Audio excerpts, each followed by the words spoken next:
Oi, eu sou a Emanuele, aqui da Mustard, e hoje eu quero conversar com você um pouco sobre falta de paternidade. Antes do vídeo começar, eu quero destacar que eu estou bem gripada, mas eu falei que eu ia gravar de qualquer jeito, porque eu não quero deixar de trazer essas conversas, esses conteúdos para vocês. Então me perdoem a falta de ar, ter que dar uma respirada no meio das minhas falas, mas se atentem muito àquilo que o Espírito Santo tem ministrado no meu coração e que eu quero derramar na vida de vocês.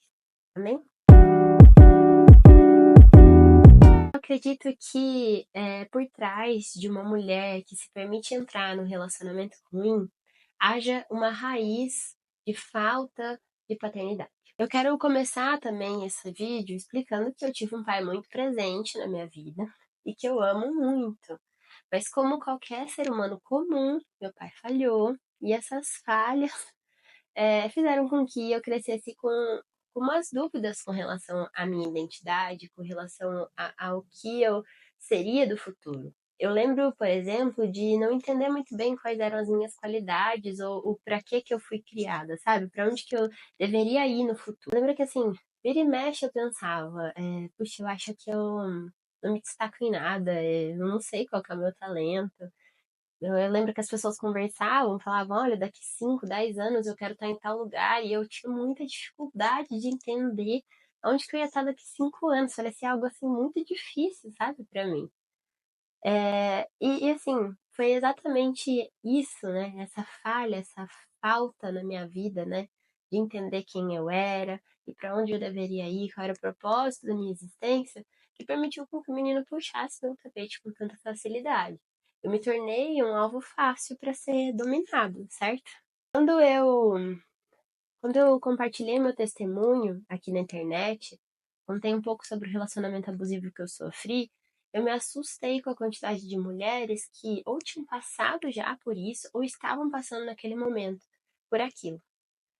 Foram muitas mulheres que vieram me procurar, que foram procurar a minha igreja, a minha pastora, para serem tratadas e curadas nessa área.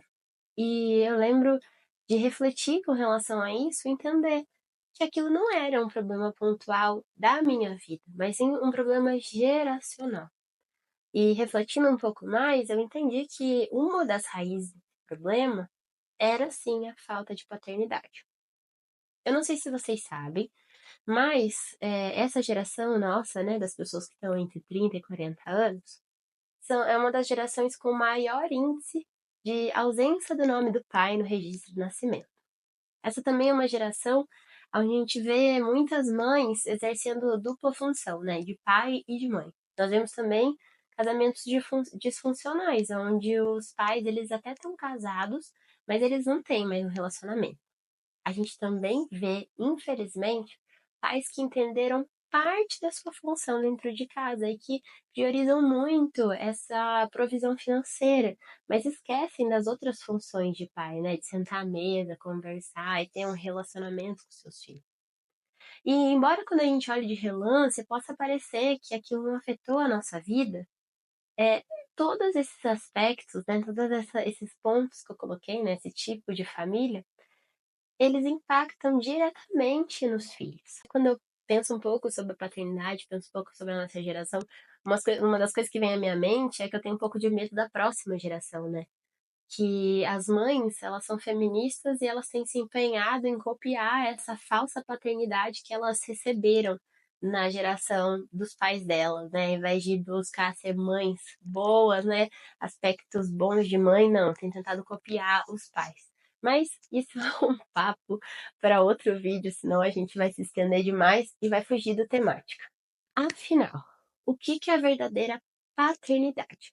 Bem, para conversar um pouco sobre isso, obviamente, aqui falamos sobre o aspecto bíblico das coisas, e é por isso que eu quero voltar lá em Gênesis 1.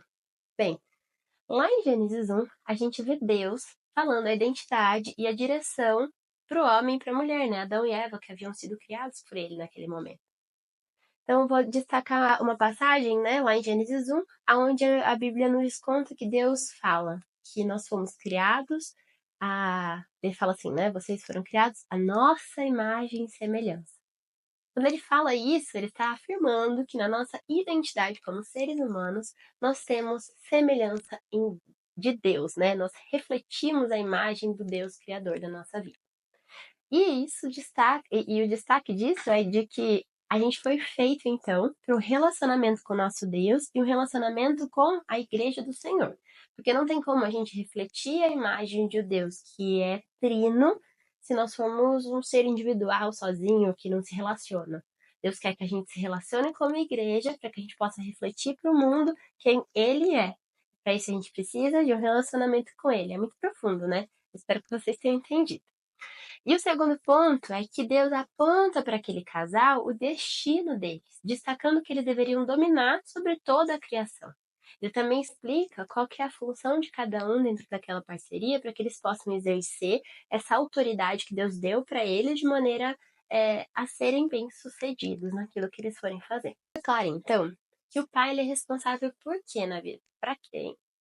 Fica claro, então, que o pai é responsável em quê na vida dos filhos? O pai é responsável por falar, por observar e discernir quais são as qualidades dos seus filhos e afirmar essas qualidades na vida do filho, afirmar a identidade do filho.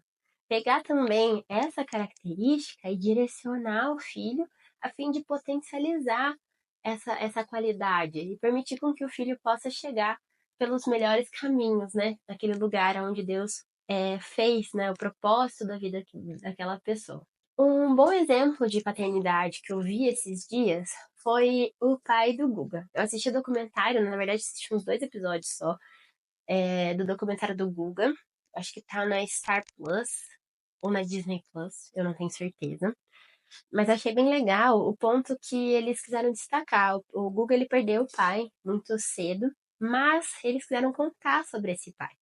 E o ponto que destacou, um ponto que foi muito bonito para mim sobre a paternidade foi quando o irmão mais velho do Guga, ele fala, o meu pai, ele viu o Guga jogando, o Guga tinha uns 4, 6 anos, eu não lembro direito, e ele viu que o Guga tinha um talento diferente para aquele esporte. Então, o meu pai, ele. Tô falando na fala do irmão mais velho, né? Então, meu pai, ele ligou para um amigo que era um bom treinador, pediu para que ele treinasse o Guga quando o Guga crescesse, assim que ele pudesse, ele treinasse o Guga. E ele olhou para o filho mais velho e falou assim: o seu irmão tem um talento para esporte. E eu quero que você cuide da carreira dele. Então era como se esse pai virasse pro irmão mais velho e falasse que esse é o talento, o potencial do seu irmão, e o seu talento e o seu potencial é gerenciar, é fazer a gestão dessa carreira. E juntos, né, como equipe, vocês vão ter um futuro brilhante. Eu tenho certeza que não foi só essa conversa do pai que fez com que o Guga fosse o grande sucesso que ele foi. Mas eu tenho certeza absoluta que por eles terem colocado isso no documentário, essa conversa foi uma peça-chave para que eles pudessem chegar tão longe quanto eles chegaram. Tudo isso para falar que quando a gente não tem um pai que afirme a nossa identidade, nós crescemos sem saber quem somos. E é como se a gente achasse que não tivesse valor. E para alguém que não tem valor, qualquer coisa basta. Mas, para nossa sorte, nós temos um pai que nunca falha. A Bíblia nos fala que Deus é o nosso Pai quando nós aceitamos Cristo Jesus como nosso único e suficiente Salvador. Esse é o Pai que aguarda ansiosamente para contar para você qual é a sua identidade, qual é o propósito da sua vida e para onde Ele quer te levar. A Bíblia nos diz, lá em Salmos 139, 13: Tu criaste o íntimo do meu ser e me teceste no ventre da minha mãe.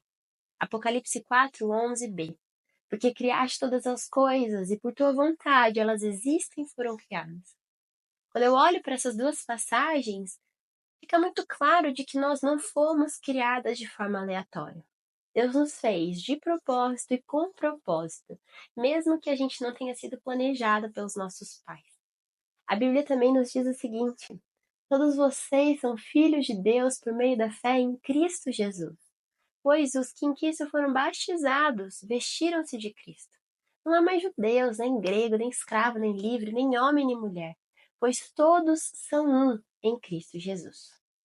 Precisamos entender a paternidade de Deus, o amor paternal de Deus e buscar na fonte da nossa criação qual é a nossa verdadeira identidade. Só quem nos criou é capaz de dizer quem somos. Não é a nossa vontade, não é o nosso eu, não é olhar para dentro de nós, mas olhar para aquele que nos criou. E à medida com a qual nós conhecemos o nosso Deus, nós passamos a nos conhecer, porque Ele vai contar pra gente quem somos nele. E como que a gente faz para ter esse relacionamento com Deus? A gente lê a Bíblia, que é a palavra de Deus. A gente busca diariamente, a gente ora, conversa com Deus todos os dias. E eu tenho certeza que a partir desses momentos que nós chamamos de devocional, que é o momento que você tira do seu dia para ter esse relacionamento com Deus, o Espírito Santo vai transformar a sua mente, vai fazer uma renovação da sua mente. E é como, falando sobre a minha vida, né, um pouco, eu senti e sinto até hoje como se o Espírito Santo abrisse, sabe, os meus olhos, abrisse minha mente, e eu conseguisse enxergar e discernir as coisas com muito mais clareza. Foi Deus quem contou para mim qual era o propósito da minha existência, que afirmou em mim a minha identidade. E eu parei de acordar de manhã e pensar, tipo, por que que eu tô vivendo mais um dia? Hoje eu acordo de manhã e eu sei para que eu nasci, qual é o propósito da minha existência, quais são as características de Deus em mim. E aí, minha querida, eu tenho algo muito importante para dizer para você. Quando você entender quem Deus é e quem você é nele, nunca mais você vai se contentar com pouco. Porque Deus te fez uma vida abundante nele e com ele. Que Deus abençoe muito a sua vida. E eu espero que esse vídeo possa ter te ajudado. Não esquece de curtir, comentar e compartilhar com uma amiga que possa estar precisando desse assunto, conversar um pouquinho mais sobre esse assunto. Deus abençoe sua vida e não se esqueça, aqui na Mustard as nossas sementes são Jesus. Deus te abençoe. Beijo!